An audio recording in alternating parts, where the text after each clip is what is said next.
പുറത്തുനിന്നും കാണുന്നവർക്ക് അമ്മയും അച്ഛനും 4 മക്കളും അടങ്ങുന്ന ഒരു സന്തുഷ്ട കുടുംബം. എന്നാൽ വീടിനുള്ളിൽ കാര്യങ്ങൾ അങ്ങനെയായിരുന്നില്ല.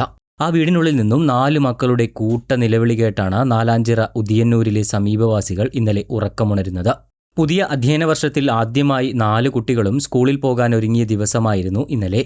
എന്നാൽ ആ ദിവസം തന്നെയാണ് 4 കുരുന്നുകളുടെയും ജീവിതത്തിൽ ഇരുൾ മൂടിയത്. അയൽക്കാരെ വിവരമറിയിച്ചും പോലീസിൽ സ്വമേധയാ വിളിച്ചറിയിച്ചുമെല്ലാം ഉമ്മയുടെ ജീവൻ രക്ഷിക്കാൻ അവർ നടത്തിയ അവസാനഘട്ട ശ്രമങ്ങളെല്ലാം വിഫലമാവുകയായിരുന്നു. ഉമ്മയെ ഞങ്ങൾക്ക് വേണമെന്ന് പറഞ്ഞ് ആ 4 കുരുന്നുകളും നിലവിളിക്കുകയായിരുന്നു എന്നാണ് സംഭവസ്ഥലത്തേക്ക് എത്തിയ സമീപവാസികൾ പറഞ്ഞത്. ഉമ്മ മരിച്ചതിന് പിന്നാലെ അച്ഛനും ഒളിവിൽ പോയതോടെ അക്ഷരാർത്ഥത്തിൽ അനാഥരായത് ആ 4 കുരുന്നുകളാണ്. നാലാഞ്ചിറയിൽ 4 മാസമായി വാടകയ്ക്ക് താമസിക്കുന്ന മണ്ണന്തല സ്വദേശിനി ഹസീന എന്ന 36-കാരിയാണ് കഴിഞ്ഞ ദിവസം കൊല്ലപ്പെട്ടത്.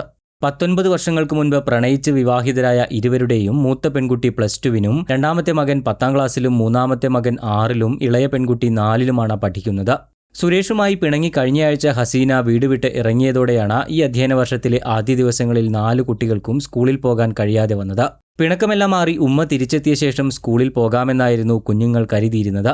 ഇതിനിടെ തന്റെ ഭാര്യയെ കാണാനില്ലെന്ന് കാണിച്ച് സുരേഷ് മണ്ണന്തറ പോലീസിൽ പരാതിയും നൽകിയിരുന്നു.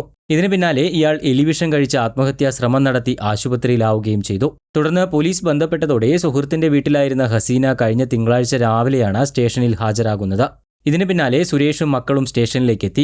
അവിടെ വെച്ച് നടത്തിയ മധ്യസ്ഥ ചർച്ചയ്ക്കൊടുവിൽ രമ്യതയിലായ സുരേഷും ഹസീനയും മക്കളെ സ്കൂളിലേക്ക് അയക്കുന്ന കാര്യങ്ങളടക്കം ചർച്ച ചെയ്ത് സന്തോഷത്തോടെയാണ് വീട്ടിലേക്ക് മടങ്ങിയത് എന്നാണ് പോലീസ് പറയുന്നത്.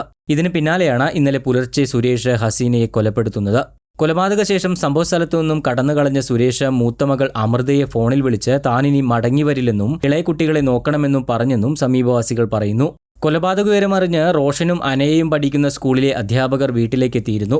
2 ദിവസമായി സ്കൂളിൽ എത്താത്തതിനെ തുടർന്ന് ഹസീനയെ അധ്യാപകർ ബന്ധപ്പെട്ടപ്പോൾ കുട്ടികൾക്ക് പനിയാണെന്നും ഭേദമായാൽ വരുമെന്നുമാണ് പറഞ്ഞിരുന്നത്. ആകെ തകർന്ന അവസ്ഥയിലായിരുന്ന കുട്ടികൾക്ക് ഭക്ഷണവും വെള്ളവും എല്ലാം നൽകി ആശ്വസിപ്പിച്ചതും അധ്യാപകർ തന്നെയാണ്. ഇരുവരുടെയും പ്രണയവിവാഹമായതുകൊണ്ട് തന്നെ ബന്ധുക്കളുമായി വലിയ അടുപ്പമുണ്ടായിരുന്നില്ല. ഇവരുടെ ഒരു അകന്ന ബന്ധുവാണ് പിന്നീട് സ്ഥലത്തെത്തി നടപടികൾക്ക് സഹായിച്ചത്. ഹസീനയുടെ സഹോദരൻ ഇടയ്ക്ക് വീട്ടിൽ വരുന്നത് കാണാമെന്നല്ലാതെ മറ്റു വിവരങ്ങളൊന്നും അറിയില്ല എന്ന് തന്നെയായിരുന്നു നാട്ടുകാരും പറഞ്ഞത്.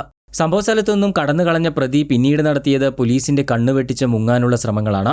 ഫോൺ സ്വിച്ച് ഓഫ് ആക്കിയതോടെ മണിക്കൂറുകളോളം പ്രതിക്കായുള്ള തിരച്ചിൽ ഇഴഞ്ഞു നീങ്ങി. പിന്നീട് ഫോൺ ഓണായത് കരമന കിള്ളിപ്പാലത്തിന് സമീപത്ത് വെച്ചാണ്. ഇതനുസരിച്ച് ഇവിടേക്കെത്തിയ പോലീസ് എത്തിച്ചേർന്നത് ഒരു മൊബൈൽ ഷോപ്പിലായിരുന്നു. വഴിയരികിൽ നിന്നും കളഞ്ഞു കിട്ടിയതാണെന്ന് പറഞ്ഞ് ഒരാൾ ഇവിടെ കടയിൽ ഏൽപ്പിച്ച ഫോണാണ് ഇതെന്നായിരുന്നു കടയുടമയുടെ മറുപടി. ഫോൺ ഓണാക്കി ഉപേക്ഷിച്ച ശേഷം പോലീസിന്റെ ശ്രദ്ധ തിരിച്ച് തമിഴ്നാട്ടിലേക്ക് മുങ്ങാനായിരുന്നു പ്രതിയുടെ ശ്രമമെന്ന സൂചനകളുമുണ്ട്.